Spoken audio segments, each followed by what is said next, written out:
Yo, chat, Dan VR. First of all, Merry Christmas. You know, I was hanging out with my family. I've been out of the city, so I haven't been keeping up with Deepwoken content, anything. And I come back, and I'm seeing all these videos about PvP is doomed. Is this the worst PvP meta? And you know, I've been taking PvP a little more seriously lately. You know, I've been looking at like how I make my builds, been sparring with some high-level players.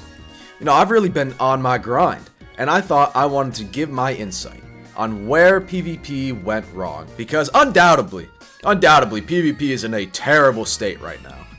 To start out, I don't believe that this is the worst state PvP has ever been in. There have been much, much worse. Specifically, the height of the no attunement meta in verse 1.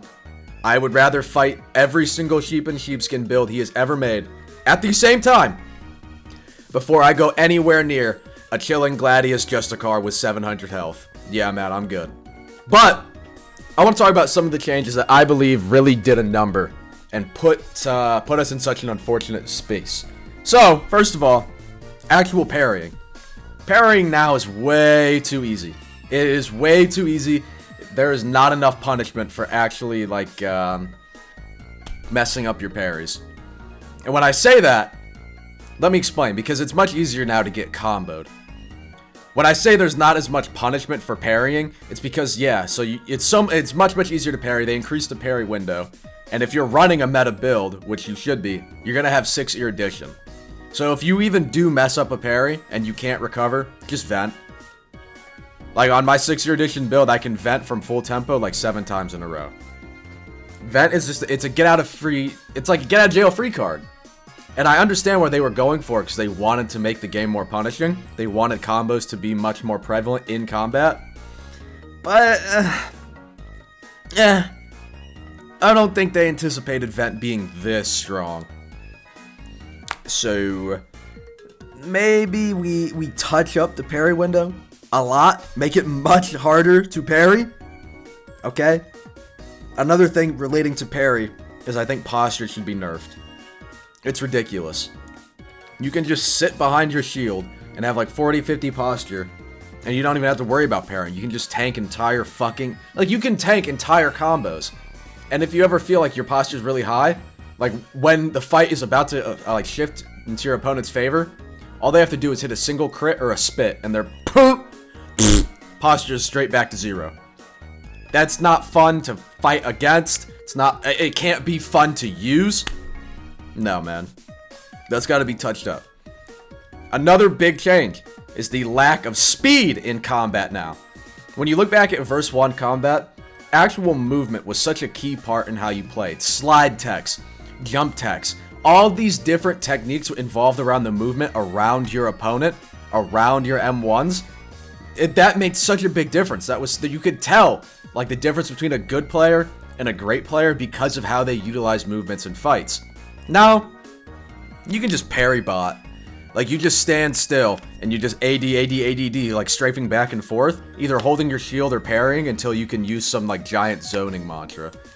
There's no movement. Very rarely do you see people, like, face-to-face in parry trades the way you did in verse 1. Speaking of, another thing that I think significantly harmed the ability to parry trade was them changing fainting. In the past, if you fainted, you used to be able to M1 almost instantly after. It made it much harder for people to react. Like, you had to time your parries perfectly. Now you can kind of fuck up a parry without paying attention and just vent or roll out of it. Back then, if you were just spamming F for parries and you got caught by a feint, like, it's a guaranteed hit, which I feel like is how it should work. If you catch somebody with a feint, you should get a hit on them instead of them being able to just roll it out or vent it. But that one's easy. They just roll back the nerf to fainting. For whatever reason, you faint and your character just stands there with his dick out before he swings again. Like, come on. There was no need for that change. Looking at actual overworld PvP, mobility needs a significant nerf. Okay?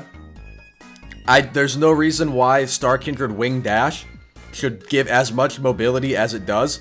It's fucking absurd. There's no reason why Jet Striker Dash and Climb isn't affected that heavily by health loss. Like, all mobility.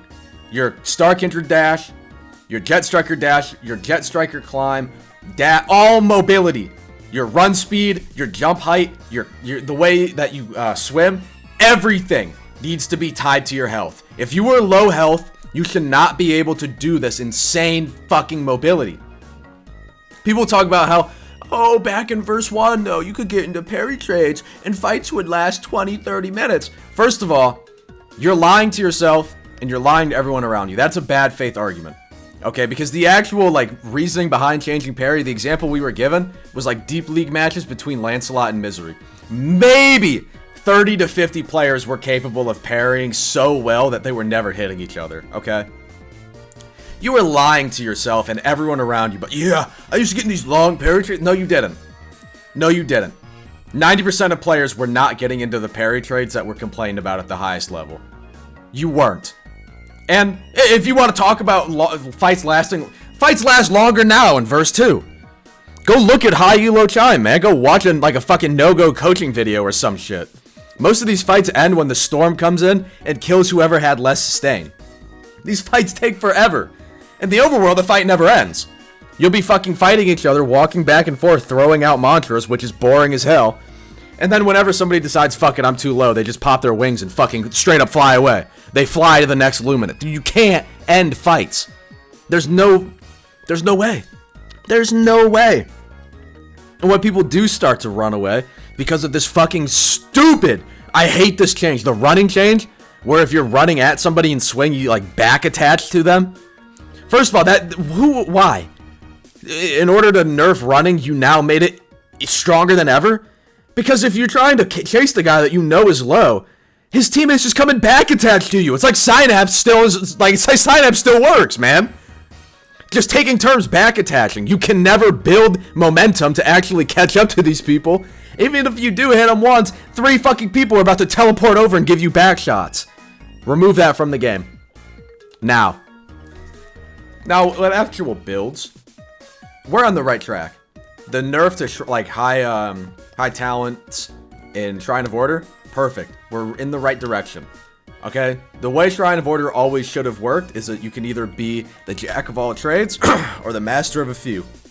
Now, you can still like make builds the way you have traditionally, and you can have a lot of talents. Or you can get less talents pre-shrine and then go like 90 fortitude for reinforced armor post-shrine, which will make you significantly tankier.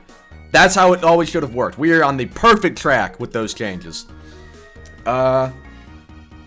Builds, yeah, we gotta tone it down even more. Giving Tap Dancer to everyone was an absolute fucking mistake. That freed up so many talents that you can now get in other like other stats, other cards. They need to revert that. Change Tap Dancer back to the way it was, because you'd make the argument, oh, it's a must-have talent, but now everyone has it. Like, we can feel the way that changed PvP. That's like 30 points that you can now put into something else, which is arguably stronger. Like, they should have just nerfed Tap Dancer instead of give it to everyone. That was not the balancing change that we should have had. That has been such a net negative on PvP. Builds are too strong. Chime demons are lying to you. I don't know. High elo YouTubers are lying to you. They're gonna come out. I hate it, man. I hate it. Whether I'm genuinely trying to get better at the game, and they're like, "Nah, your build doesn't matter. If you're high skill enough, you'll be all right." Alright, buddy, come jump on my build. Come on, No-Go. Come on, Sheep. Come on, BLD. Come jump on my non-shrine normal ass curve build that's like 70 years old, and go into Grandmaster like elo. Go into top 10 elo, and tell me with a straight face your build doesn't matter. Do it.